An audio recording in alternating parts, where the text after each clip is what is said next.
नमस्कार विद्यार्थी मित्रांनो, पुन्हा एकदा तुमचं हार्दिक स्वागत आहे नवीन अशा व्हिडिओमध्ये. आपल्या टायपिंग परीक्षेच्या संदर्भाने सर्व विद्यार्थ्यांचे हॉल तिकीट आलेले आहेत. तर बऱ्याचशा विद्यार्थ्यांनी कमेंट्समधून सांगितलं होतं की सर हॉल तिकीट आलेले आहे, आता पुढे काय? तर त्याच्यासाठी आपण एक व्हिडिओ बनवत आहे की परीक्षेला जाताना कोणती काळजी घेतली पाहिजे, परीक्षेचा पॅटर्न कसा असेल, परीक्षेचं वातावरण काय असेल. तर परीक्षाचा फॉर्मॅट, एक्झाम पॅटर्न साठी ऑलरेडी आपण एक व्हिडिओ बनवलेला आहे, तो चॅनलवरती आहे, तो पण एकदा पाहून घ्या सर्वांनी. आणि पहा मित्रांनो, ज्यावेळेस आपण परीक्षेला जाणार आहे तर साधारण परीक्षा या 9 डिसेंबर पासून सुरू आहे. काही विद्यार्थ्यांच्या 9 डिसेंबरला आहेत, काहींच्या 10ला आहे, अशाच कंटिन्यू झालेल्या आहेत 10-11 पर्यंत. तर साधारण 9 तारखेपासून परीक्षा सुरू होत आहे. आपण याच्यावरती पण एक ऑलरेडी व्हिडिओ बनवला होता. तर 9 तारखेलाच परीक्षा सुरू झालेली आहे. तर पहा आता काळजी काय काय घ्यायची आहे. तर परीक्षेला जाताना सगळ्यात महत्वाचं तुमचं हॉल तिकीट तर घेऊनच जावं लागेल, पर्यायच नाही. पण हॉल तिकीट सोबत तुम्ही आधार कार्ड, पॅन कार्ड किंवा तुमचं ड्रायव्हिंग लायसन्स ज्यावरती तुमचा फोटो सुस्पष्ट असेल असं आधार कार्ड, पॅन कार्ड किंवा ड्रायव्हिंग लायसन्स किंवा तुमचं कोणतंही इतर आयडेंटिटी असेल ती घेऊन जावा, ज्याच्यावरती फोटो सुस्पष्ट असला पाहिजे. शक्यतो आधार कार्ड घेऊन जाऊ नका, आधार कार्डवरती फोटो व्यवस्थित येत नाहीत. पॅन कार्डवरती बऱ्यापैकी फोटो राहतात, ज्याच्यावरती व्यवस्थित फोटो आहे असा ओरिजिनल आयडेंटिटी घेऊन जावा, ओरिजिनल ओळखपत्र घेऊन जावा. तिथं झेरॉक्स चालत नाही की ओरिजिनल माझं घरी राहिलं किंवा माझ्या मोबाईलमध्ये फोटो आहे, परीक्षेला बसवून देणार नाहीत. आपण अगोदरच पूर्ण तयारीनिशी जायला पाहिजे. त्याचबरोबर एक झेरॉक्सही सोबत ठेवा. काही वेळेला परीक्षा केंद्रामध्ये प्रवेश करताना त्या विद्यार्थ्याकडून त्याच्या ओळखपत्राची झेरॉक्स घेतली जाते, तर आपली झेरॉक्स पण सोबती ठेवा, जर मागितली तर देता येईल. आणि काही वेळेला जर परीक्षेमध्ये झेरॉक्स नसेल तर मग आपल्याला झेरॉक्स काढायला बाहेर जावं लागतं, परिणामी परीक्षेला यायला वेळ होतो. आपण सर्व तयारीनिशी जायचं आहे. त्यानंतर परीक्षेला समजा काही विद्यार्थ्यांचा जो काही वेळ असेल, जो तुमचा हॉल तिकीटवरती असेल, कमीत कमी 1 तास अगोदर तिथं पोहोचा. भले तिथं जाऊन काही काम नसेना, 1 तास अगोदर पोहोचा. 11ला तुमची परीक्षा आहे, तुम्ही तिथं 10लाच पोहोचा, 10:30 पर्यंत पोहोचा. परीक्षेच्या अगोदर जेवढं शक्य आहे तेवढं तिथं पोहोचा, गडबड होणार नाही. ठीक आहे. त्याच्यानंतर ज्या विद्यार्थ्यांची समजा एखादा विद्यार्थी परीक्षेला उशिरा गेला, फॉर एक्झाम्पल 11चा पेपर आहे, जर तो उशिरा गेला तर जेवढा तो वेळ उशिरा जाईल तेवढा त्याच्या ऑब्जेक्टिव्ह, जे काही त्याचे MCQ आहेत, ऑब्जेक्टिव्ह आहेत, त्याच्यामधून त्याचा वेळ कमी केला जातो. वेळ काय केला जातो? कमी केला जातो. फॉर एक्झाम्पल तो 5 मिनिटं लेट गेला परीक्षेला, तर जी काही प्रश्नांमध्ये वेळ आहे MCQच्या, त्याच्यामधून त्याचा 5 मिनिटं वजा केले जातील. बरोबर. त्याच्यामुळे शक्यतो लेट जाऊ नका, उशिरा जाऊ नका, त्याचे परिणाम आपल्याला भोगावे लागतात. आणि साधारण फार तर आपल्याला 10 मिनिटापर्यंत आत गेला परवानगी आहे. 11चा पेपर आहे तर 11 वाजून 10 मिनिटापर्यंत आपण जाऊ शकतो, पण ते आपल्या ऑब्जेक्टिव्ह मधून त्याचा वेळ वजा केला जातो. त्याच्यानंतर कोणताही विद्यार्थी कोणाचीही परवानगी आणली तरी परीक्षेला बसू शकत नाही. 1 मिनिट जरी तो उशिरा गेला, आता 11 वाजून 10 मिनिटापर्यंत घेऊ शकतो, पण पुढं त्याला घेतलं जाणार नाही. 15 मिनिटं, 20 मिनिटं परीक्षेला बसू शकत नाही. परीक्षा केंद्रामध्ये जे काही तिथं समन्वय असतील, कोऑर्डिनेटर असतील, त्यांच्याकडून ID आणि पासवर्ड घ्यायचा आहे. तर ते तुम्हाला देतीलच. ज्यावेळेस आपण परीक्षेला जातोय व्यवस्थित जायचं आहे, कोऑर्डिनेटरला विचारायचं आहे काय अडलं तर. आणि आपल्या हॉल तिकीटवरती जो काही नंबर असेल, एक्झाम सीट नंबर, बरोबर त्या कम्प्युटरला जाऊन बसायचं आहे. त्याच्यावरती युजर नेम आणि पासवर्ड राहतात, जे कोऑर्डिनेटर टाकतील. तुम्ही तिथं काहीही गडबड करण्याच्या भानगडीत पडायचं नाही. परीक्षेला जाताना मोबाईल, फोन, कॅल्क्युलेटर असं काही चुकून पण नेऊ नका. स्मार्ट वॉच वगैरे काहीच नेऊ नका.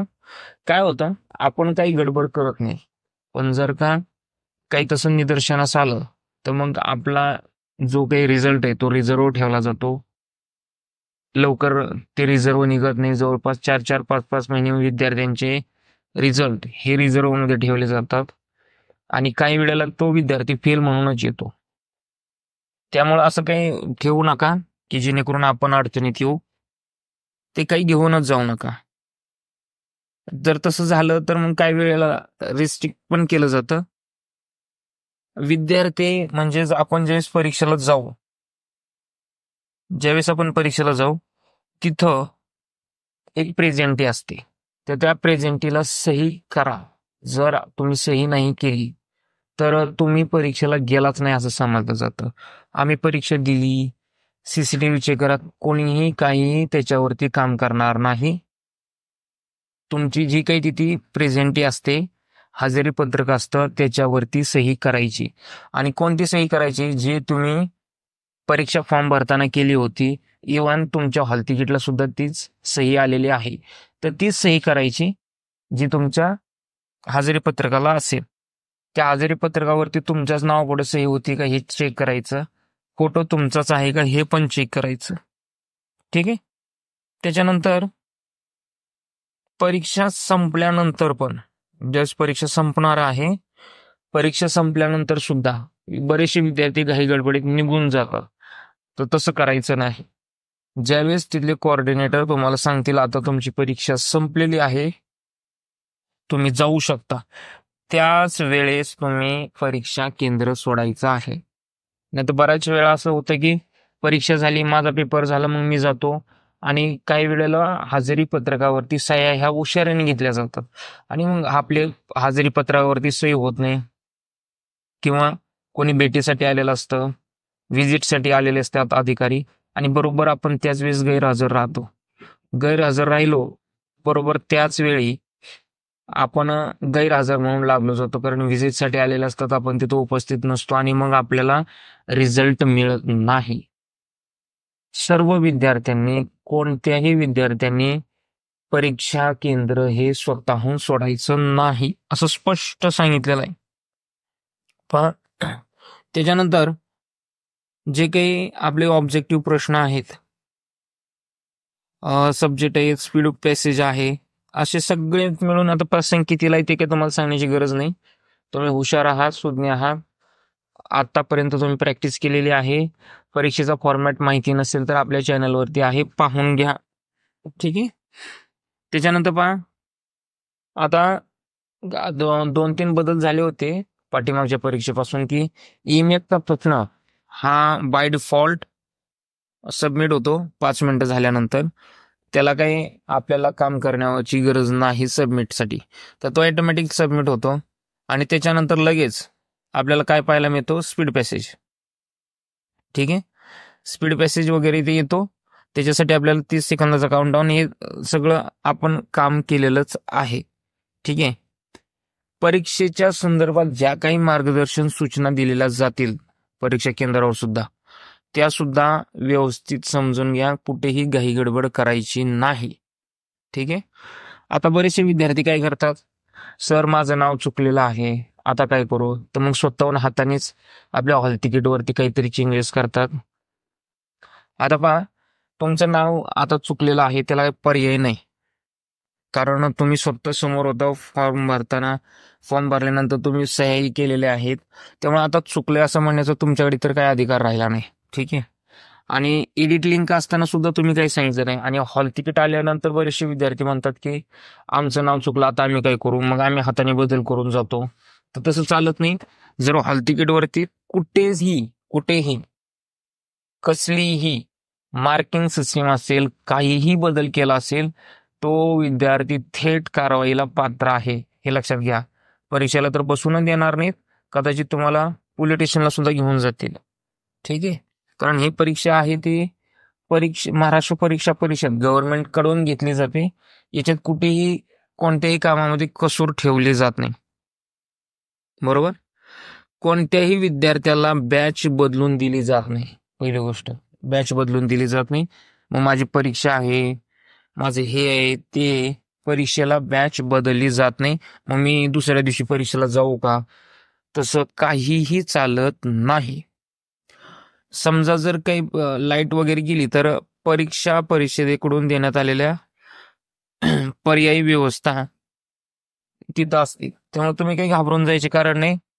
तुमचं एकट्याचं मशीन काही बंद पडलेलं नाही, बरोबर. त्यामुळे तुम्ही घाबरून जाण्याची गरज नाहीये. आता पहा मित्रांनो, जे काही मराठीची परीक्षा देत असतील विद्यार्थी, बरोबर, जे काही मराठीची परीक्षा देणार असतील, तर आपल्याला जो काही कम्प्युटर परीक्षेसाठी आलाय त्याच्यावरती ISM सुरू आहे का याची अगोदरच खात्री करून घ्या. तर काय होतं, परीक्षा सुरू झाली, सर ISM नाहीये, ISM सुरू होत नाही. अरे स्पीड पॅसेज संपत आला तरी, आपली वेळ संपत आली तरी आपला ISM सुरू होत नाही. तर त्याच्यासाठी अगोदरच ISM सुरू आहे का चेक करा. जिथं आपल्या काही स्पीड पॅसेज आहे, बरोबर, तर त्याच्यासाठी बाय डिफॉल्ट फॉन्ट दिलेला असतो. कोणताही फॉन्ट बदलता येणार नाही, बदलायचा नाही. ठीक आहे. जो काही आपला ISM फॉन्ट आहे, मंगल फॉन्ट आहे, तोच वापरा. दुसरा कोणताही फॉन्ट वापरू नका. आता सर्वसाधारण सूचना काय आहे, तर आपण परीक्षेला गेल्यानंतर आपल्याला शॉर्टकट वापरायची सवय असते. आपण MSCIT कोर्स केलेला असतो, ऍडव्हान्स लेवलचे खूप सारे कोर्स केलेले असतात, रोज कम्प्युटर वापरतो. बऱ्याचशा गोष्टी आपल्याला शॉर्टकट वापरायची सवय. Control alt tab, Windows function किंवा फंक्शन कीज. तर कुठेही या कॉम्बिनेशन कीजचा वापर करायचा नाही. मी वारंवार सांगितलंय, कॉम्बिनेशन कीज वापरायच्या नाहीत. डायरेक्ट तुम्हाला परीक्षेमधून बाहेर फेकलं जाईल. ते सॉफ्टवेअर ऑटोमॅटिकली क्लोज होईल आणि रिझल्ट हा फेल म्हणून येईल. नुसतं फेलवर थांबणार नाही. तुम्ही काहीतरी चुकीचं केलंय, थर्ड पार्टी ऍप्लिकेशन वापरण्याचा प्रयत्न केलाय आणि कॉपी करून गैरप्रकार करण्याचा प्रकार केलाय, सरळ सरळ तुमच्यावरती केस होऊ शकते. ओके. त्यामुळे कुठेही कोणत्याही प्रकारे कॉम्बिनेशन कीज वापरायच्या नाहीत परीक्षेमध्ये. त्याच्यानंतर पहा, मराठी आणि हिंदी परीक्षा चालू असताना ISM हा स्क्रोल लॉक, नम लॉक हे चालू असतानाच आपल्याला माहिती आहे की ISM चालतो. मग ज्यावेळेस सर आम्हाला इंग्लिशचे काही, आता ईमेल टाईप करताना ईमेल टाईप करावा लागतो, त्यावेळेस काय करायचं, स्क्रोल लॉक बंद करायचं. स्क्रोल लॉक बंद केलं की इंग्लिश चालू होईल. अशा वेळेस स्क्रोल लॉक बंद करूनच तुम्हाला इंग्लिश टायपिंग करावं लागेल. ठीक आहे. आणि पुन्हा मराठी टायपिंग करायला स्क्रोल लॉक ऑन करा. त्यानंतर पहा, अँसर साइड म्हणजेच आपली कोणती, लेफ्ट साइड. अँसरची जी काही आपली साईड आहे, सॉरी, क्वेश्चनची साईड आपली लेफ्ट साईड आणि अँसरची साईड आपली राईट साईड आहे. तर अँसरची साईड जी आहे, जिथं आपण उत्तर टाईप करतो, तर ते झूम काय वाढवायच्या पानगडीत पडायचं नाही. झूम वाढवायचा नाही, कुठेही झूम करायचं नाही. दिसतंय त्याच फॉन्टमध्ये ठेवा, दिसतंय त्याच पद्धतीने ठेवा. असं केल्याने कर्सर तुमचा मध्येच दिसायचा बंद होऊ शकतो. त्यामुळं इकडं तिकडं काही भानगडीत पडायचं नाही. लेटर आणि स्पीड उतऱ्यामध्ये, म्हणजे आपला काही स्पीड पॅसेज आहे त्याच्यामध्ये रुलरची आवश्यकता आहे, तर तुम्ही वापरू शकता. रुलर लाईन पाहिजेच आपल्याला स्पीड पॅसेजला, किंवा आपल्याला लेटरसाठी स्पीड पॅसेज लागतो, लेटरसाठी आपल्याला रुलरच पाहिजे. कारण आपण जेव्हा 3.5 सेट करतो साई, त्यावेळेस आपल्याला त्या गोष्टी पाहिजेतच पाहिजेत.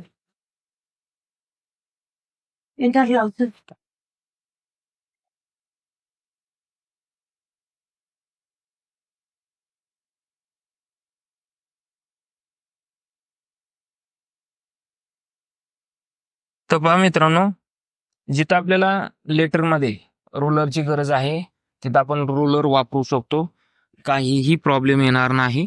फक्त ते ऑन आहेत का बघा. जर ऑन नसतील तर तुम्हाला होम मेनू मध्ये जाऊन ते चालू करावे लागतील, ऑन करून घ्यावे लागतील, बरोबर. आता पहा, काही वेळेला काय होतं, स्टेटमेंट टाईप करताना सेलमध्ये ज्या दिलेलं आहे त्याच याच्यामध्ये चालू करायचं. फॉर एक्झाम्पल B3 या सेल पासून आपल्याला स्टेटमेंट दिलेलं राहतं, तर B3 ला सुरू करायचं. बरेचसे विद्यार्थी B4 ला चालू करतात, B5 ला, आणि अख्खच्या अख्खं स्टेटमेंट बरोबर करून सुद्धा 0 मार्क येतो. का? चुकीच्या ठिकाणी झालं काम. सगळ्याच्या सगळ्या गोष्टी तुमच्या चुकीच्या आल्या, परिणामी 0 मार्क मिळाला. बरोबर? तर तसं काही करू नका. जिथं दिलंय तिथं चालू करा. परीक्षेला ज्या काही सेल आहेत त्या व्यवस्थित बघा एक्सेलच्या स्टेटमेंटच्या, आणि तिथूनच सुरू करा. ठीक आहे.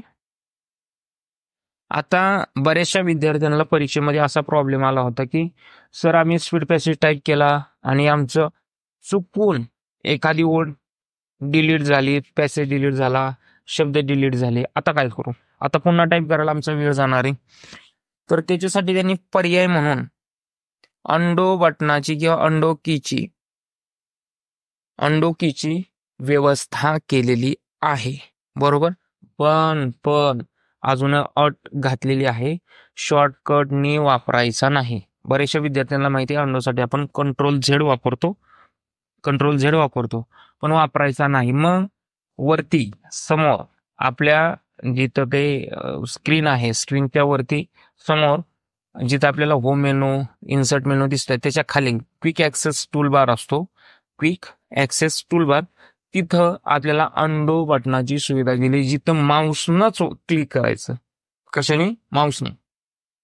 म्हणजे अंडो करता येतं, यस करता येतं, फक्त तुम्हाला माऊसने वापरावं लागेल. कॉम्बिनेशन की वापरता येणार नाहीत. आता बा सर आम्ही परीक्षेमध्ये स्पीड पॅसेजमध्ये चुकून एखादा एंटर जास्तीचा दिला, शक्यतो द्यायचाच नाही, पण चुकून गेला, तर परिषदेला तो मान्य आहे. जास्तीत जास्त एक स्पेस किंवा जास्तीत जास्तीचा एक एंटर मान्य आहे. त्यापेक्षा जास्तीचे एंटर दिल्यास ते चुकांमध्ये मोजले जातील, त्याबाबत गुण कमी करण्यात येतील. त्यामुळे एक्स्ट्रा एंटर देण्याच्या काही भानगडीत पडायचं नाही.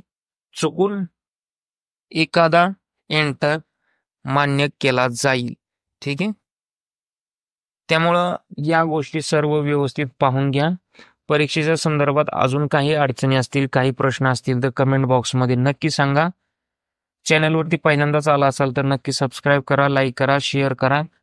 आणि परीक्षेचा फॉर्मॅट जर अजूनही माहिती नसेल तर आपल्या चॅनलवरती व्हिडिओ आहे, लेटरसाठीचा व्हिडिओ आहे, स्टेटमेंटसाठीचा आहे, ईमेलसाठीचा आहे, आणि काही महत्त्वाच्या ऑब्जेक्टिव्ह आहेत ज्या लास्ट एक्झामला आल्या होत्या. पाठीमागच्या परीक्षेसाठी ज्या काही ऑब्जेक्टिव्ह प्रश्न आले होते त्याच्यावरती काही आम्ही व्हिडिओही बनवलेले आहेत. तर चॅनलवरती सगळे चेकआउट करा.